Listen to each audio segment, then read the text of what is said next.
Hello everyone, welcome back to the channel, and today we have another video.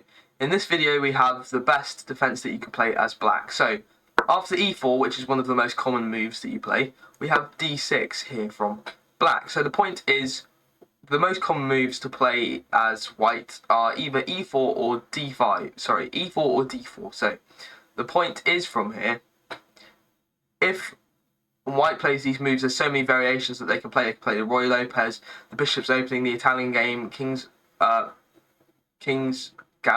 the Queen's Gambit.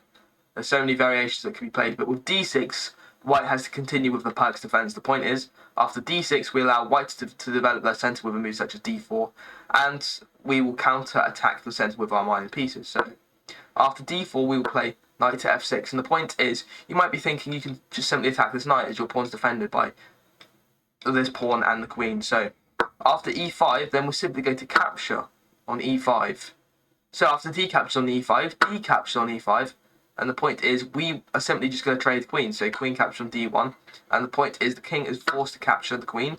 So king captures queen on d1, and we have knight to g4. And you probably noticed we're attacking this pawn, and we are threatening the check on f2. The point is, you simply just can't push away the knight, as it will be a fork between these two pieces here. So you have to either defend the square, which is pretty much the only good option in this position, or defend the square really with bishop to e3, which won't really work, as you will lose tempo when the knight captures.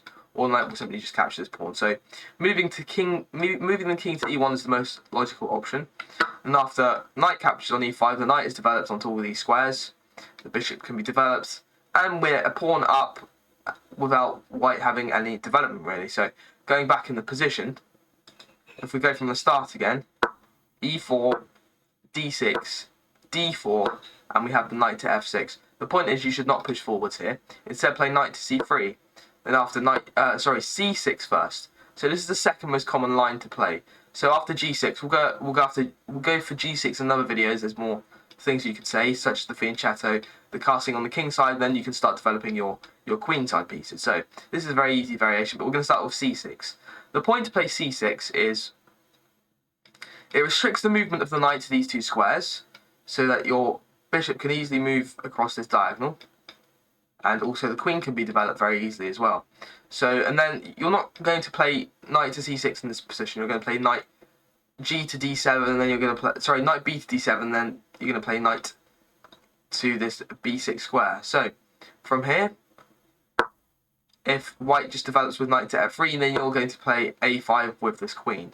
Then, after d3, simply just attacking so defending this pawn. So the point is, you might be thinking you can play a normal move in here, such as bishop to c4, but however, this pawn can easily be picked up, and then this knight can do nothing about it due to the pin.